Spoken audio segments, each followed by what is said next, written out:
Assalamualaikum warahmatullahi wabarakatuh. Saya Eka Widianingrum akan menjelaskan mengenai jurnal internasional yang berjudul Quality Characteristic of Bread and Cookies Enriched with the Bitter Moringa Oleifera Seed Flour, atau karakteristik kualitas roti dan cookies yang diperkaya dengan tepung biji kelor. Pendahuluan. Kelor merupakan pohon sayuran tradisional yang penting di India yang memiliki kandungan protein yang tinggi, beta-karoten, besi, kalium, kalsium, dan beberapa asam amino esensial. Telah banyak pengaplikasian daun kelor sebagai suplemen nutrisi untuk bayi kurang gizi dan ibu menyusui. Namun, pemanfaatan biji kelor jarang ditemui. Oleh karena itu, penelitian ini dilakukan untuk memperluas penggunaan biji kelor sebagai sumber protein dan mineral pada produk makanan yang dipanggang. Metode penelitian. Bahan-bahan yang digunakan yaitu tepung terigu dan biji kelor yang dihilangkan bijinya. Tepung terigu diperoleh dari pasar lokal di Mysore, India. Karakteristik seperti kelembapan, gluten kering, angka jauh, dan nilai sedimental silene ditentukan dengan menggunakan metode American Association Cereal Chemist. Biji kelor yang dihilangkan bijinya. Kuantitas massal biji kelor didapatkan dari pasar lokal di Mysore, India sebanyak 2 kg. Kemudian ada metode. Yang pertama yaitu analisis tepung terigu dan biji kelor. Karakteristik tepung terigu dan biji kelor yang dianalisis yaitu kadar air, lemak kasar, abu, protein kasar, serat kasar, besi, dan kalsium. Yang kedua yaitu persiapan campuran dan karakteristik reologi.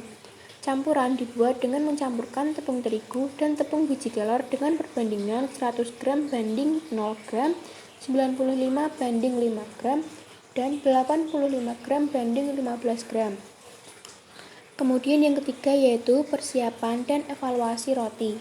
Pemanggangan roti dengan biji kelor dilakukan dengan mengganti tepung terigu dengan 10% biji kelor mentah atau RMS, biji kelor yang dihilangkan lemaknya atau DFMS, dan tepung biji kelor atau DBMS.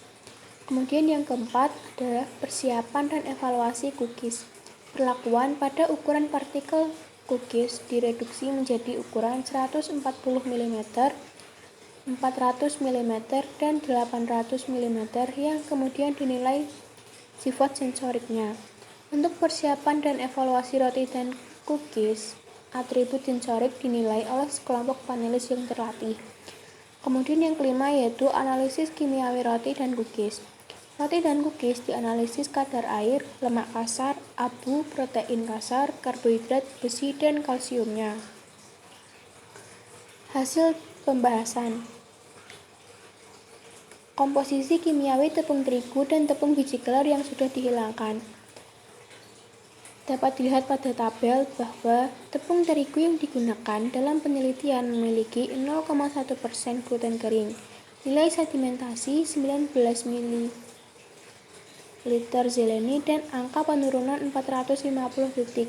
Hasil ini menunjukkan bahwa tepung terigu memiliki kualitas medium strong. Kemudian ada studi pendahuluan tentang efek mentah tepung biji kelor sesuai kualitas roti. Dapat dilihat pada tabel bahwa karakteristik pemanggangan roti sampel seperti warna, kerak, bentuk kerak, warna remah, butiran, dan tekstur remah lebih baik daripada sampel kontrol. Namun secara keseluruhan, sampel biji kelor mentah atau RMS dan biji kelor yang dihilangkan lemaknya atau DFMS memiliki rasa yang lebih baik daripada tepung biji kelor atau DBMS. Kemudian ada pengaruh biji kelor yang telah dihancurkan terhadap sifat reologi adonan. Dapat dilihat pada tabel bahwa karakteristik reologi tepung terigu yang diganti dengan tepung biji kelor 0%, 5%, 10%, dan 15% meningkatkan toleransi pencampuran. Penurunan terjadi pada penyerapan air, waktu pengembangan adonan, dan stabilitas adonan.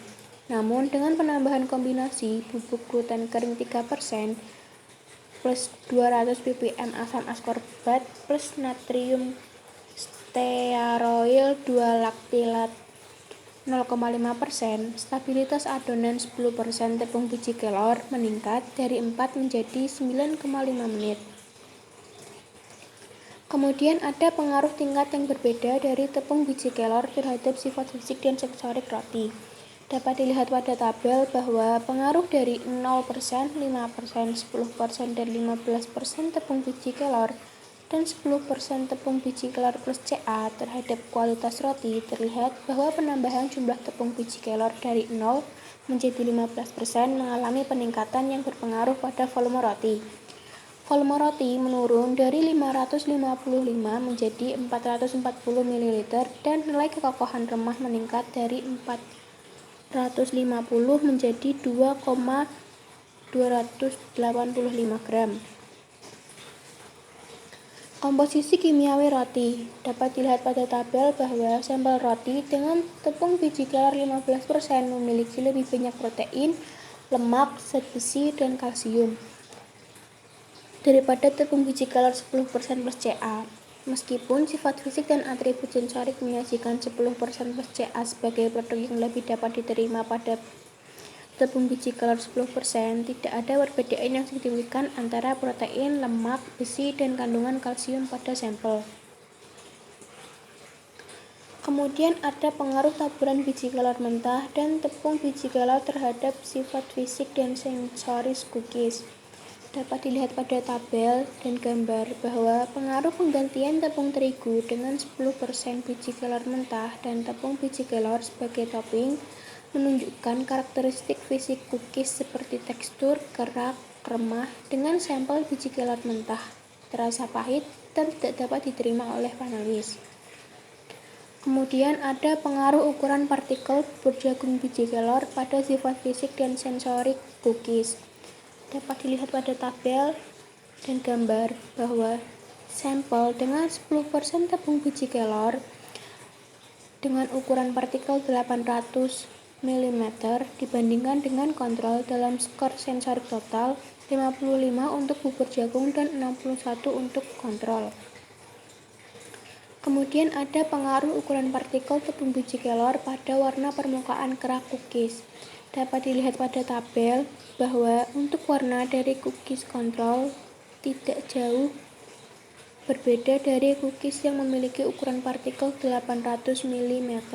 Keduanya lebih ringan dalam warna, lebih tinggi nilai L-nya daripada sampel cookies lain yang berisi tepung biji kelor. Kemudian ada komposisi kimia cookies. Dapat dilihat pada tabel bahwa cookies yang dilengkapi dengan tepung biji kelor lebih bergizi daripada kontrol. Cookies dengan 30% tepung biji kelor memiliki lebih banyak protein, lemak, zat besi, dan kalsium.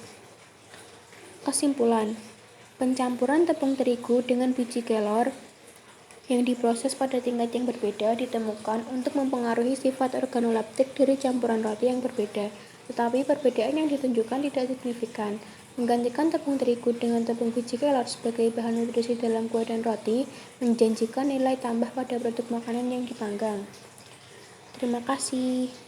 Kurang lebihnya mohon maaf. Wassalamualaikum warahmatullahi wabarakatuh.